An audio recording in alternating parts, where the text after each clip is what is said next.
We're going to spend some time now talking about these cool folks from the ancient world called the Etruscans. So the Etruscans wandered into what is today the boot of Italy in around 800 B.C.E., and they really controlled the area up until about 500 B.C.E. And they live in an area in Italy that has lots and lots of hills, goes up into the mountains, and while there may not be gold in them hills, there's lots and lots of metals, and they became very good at metal mining, metal extracting, and processing of that metal. And so what this gave them was really valuable trade goods. And so we're going to see that they engage in trade all around the Mediterranean, and so we're going to have lots and lots of cultural contact between the Etruscans and the Greeks and the Romans.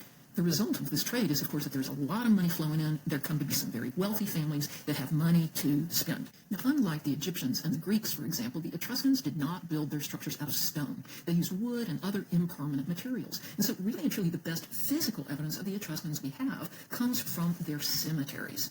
And so we're looking from a bird's eye view here at an Etruscan necropolis or an Etruscan cemetery. And it's odd looking, isn't it? But one of the things that's helpful to remember is that the Italian peninsula, just under the topsoil, there's a thick layer of compressed volcanic ash. And that compressed volcanic ash, this soft kind of stone that's very easy to carve into, that's called tufa. So the Etruscans would have one area in a city that was like the city for the living. And then removed from that, but looking very similar to it in other ways, would be their city for the dead. They've carved down into that soft, compressed volcanic ash, and they've created these mound-like shapes. Now, each one of these mound-like shapes is an individual family's tomb.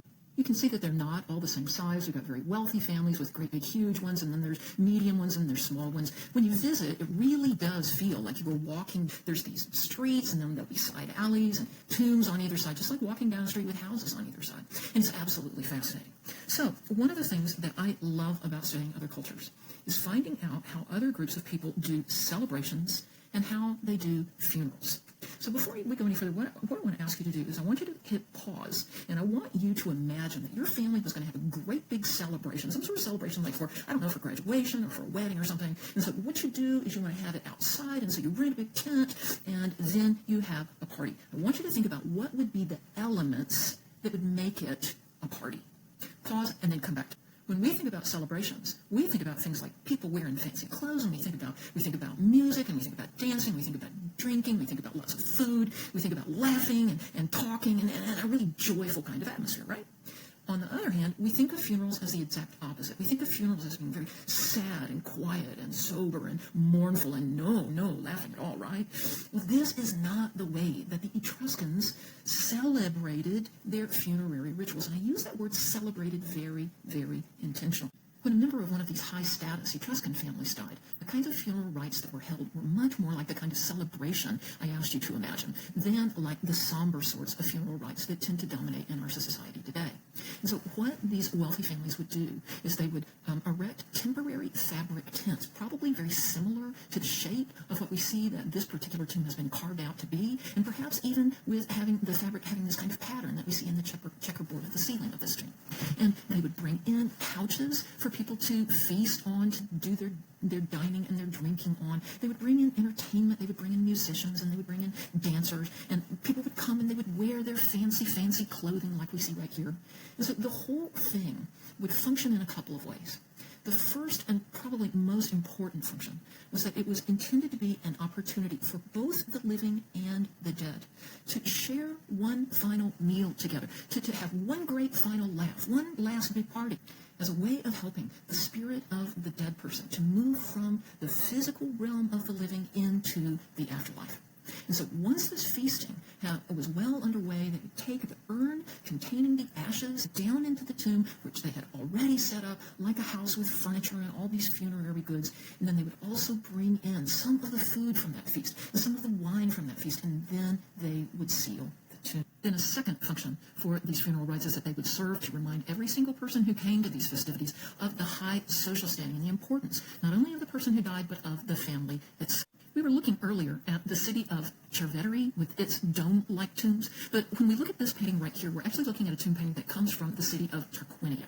And the necropolis there is famous for the painted walls in its tombs. So the one we're looking at right here is not the one in our image set. This one is called the Tomb of the Leopards. And this back wall that we see right here is really easier to see than it is in the one in our image set, which we'll look at in just a second. But again, I want us to make sure that we can see that there are 3 of these couches that are set up. On each of them, there is a dark-skinned man and a lighter complexioned woman. It is a convention, not only in Etruscan art, but in other cultures, some other cultures of ancient art, that men are shown with a darker complexion than women. And so we can see that here. And so the man and the woman very comfortably, very, very companionably enjoying the festivities together. And we see that also in another work that is in our image set that we will be talking about in class called the Sarcophagus of the Spouses. It shows this couple reclining, enjoying these festivities. And so when we look back at this, we can also see that there are attendants who are bringing more wine, who are bringing more food, and so forth. So we have the place set up for a party. We have plenty to eat. We have plenty to drink. What else communicates that this is a party? One thing that we can look at is that the way that people are dressed. So when we zoom in and we look at this woman who is lying here, the fancy fabric that she is wearing, the fancy fabric also that has been placed on the couches that line the room, all of these are also reflected in the work that is in our image set. Now, the back wall where we have the people reclining on the couches is not quite as easy to see, but we can see when we look at the entertainment, the other element that makes it a party. When we look at the entertainers, we can see just how fancy their clothing is as well. So over here on this left wall, we've got a man, you can tell by his darker complexion, playing a kind of stringed instrument. And here we have a beautiful outdoor setting with trees, and you can see birds in the trees. We've got 3 dancers who are just having a wonderful time, it looks like. We've got the really expressive, large hands that are showing how much fun they're having. And then the 2 lighter complexioned women who are dancers, and then one who is a man. Adding to the sort of feeling of playfulness and joy to the atmosphere, we've got a cat underneath the table waiting for scraps to fall to the ground, and then over here are a couple of birds as well. So when we look at this, I want us to remember that if we were able to suddenly, if this were an audio track, and we could take off the pause button, let's think about the kinds of sounds that we would be hearing. We would be hearing the music. We would be hearing the movement of the dancers as their feet hit the ground. We would be hearing laughing and talking. We would be hearing glasses clinking together and silverware on plates. We would be hearing all of the sounds that would do so much to enhance the feeling of celebration. Well, since we can't have sound in this, since it is only visual, we have to think about what has the artist done in order to communicate that mood of celebration. So we can talk about both the content in doing that and the form. The content is that celebratory subject matter, where we have the people and the positions they're in as they recline and eat and drink and as they dance and as they play music.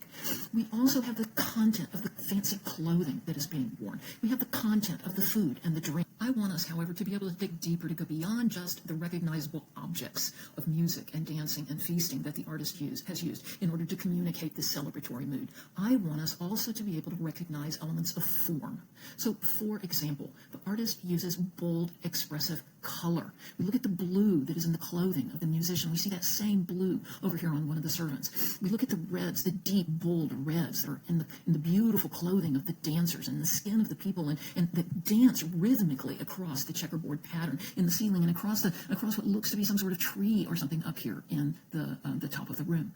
And finally, the playfulness of the lines. So we look at this border that goes around the bottom and these curving, energetic kinds of playful lines, again, in their own rhythm, that are imitated by the lines in the costumes, that are imitated by the lines of the dancers themselves. So it's no wonder that we use this as an example of the kind of energetic vitality that we associate with the Etruscans and the art that they produced.